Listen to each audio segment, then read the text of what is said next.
Police என கூறி வசூல் வேட்டையில் ஈடுபட்ட முன்னாள் போலீஸை கைது செய்திருக்கிறார்கள் காவல்துறையினர்.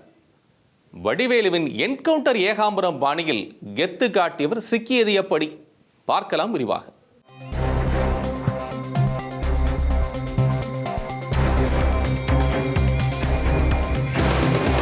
தமிழ் சினிமா ஒன்றில் என்கவுண்டர் ஏகாம்பரம் என கூறி நடிகர் வடிவேலு மார்க்கெட் பகுதிகளில் கெத்து காட்டி மிரட்டி வசூல் வேட்டையில் ஈடுபடுவார். அதை போன்றே போலீஸ் என கூறி மிரட்டி வசூல் வேட்டையில் ஈடுபட்டு கைதாகி இருக்கிறார் இந்த முன்னாள் போலீஸ்காரர். கன்னியாகுமரி மாவட்டம் மண்டைக்காடு அருகே உள்ள சேரமங்கலம் காட்டுவிளை பகுதியைச் சேர்ந்தவர் சேகர். காவல்துறையில் பணியாற்றி வந்த சேகர் மீது லஞ்சம் வாங்குவது, கட்ட பஞ்சாயத்து செய்வது, அதிகார துஷ்பிரயோகத்தில் ஈடுபடுவது உள்ளிட்ட பல்வேறு புகார்கள் எழுந்ததோடு வழக்குகளும் தொடரப்பட்டன. இதன் காரணமாக சேகருக்கு கட்டாய ஓய்வு வழங்கப்பட்டது. இதனால் காவல்துறையிலிருந்து வெளியேற்றப்பட்டாலும் தனது கெத்தை விடாமல் இன்னும் போலீசார் போலவே நடந்து கொண்டு வந்துள்ளார். மேலும் தன்னை காவல்துறை உயரதிகாரி என்று கூறிக்கொண்டதோடு போலியான அடையாள அட்டையையும் தயாரித்து வைத்துள்ளார் சேகர்.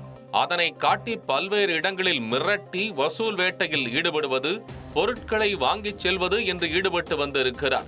என்கவுண்டர் ஏகாம்பரத்துக்கே டஃப் கொடுக்கும் வகையில் சேகரின் வசூல் வேட்டை தொடர அது குறித்து போலீசாருக்கும் ரகசிய தகவல் கிடைத்துள்ளது. அதன் பேரில் மணவாளக்குறிச்சி காவல் நிலைய ஆய்வாளர் பெருமாள் தலைமையில் போலீசார் சேகரின் வீட்டில் திடீர் சோதனை நடத்தினர். அப்போது அவரது வீட்டில் காவல்துறையில் பணியாற்றுவது போல அச்சிடப்பட்டிருந்த போலி அடையாள அட்டைகள் சிக்கின.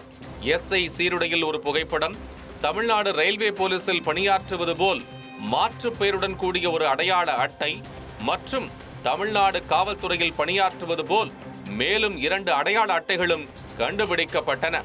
அவற்றை போலீசார் பறிமுதல் செய்தனர். தொடர்ந்து அவர் மீது வழக்கு பதிந்த போலீசார் சேகரை கைது செய்து நீதிமன்றத்தில் ஆஜர்படுத்தி சிறையில் அடைத்தனர்.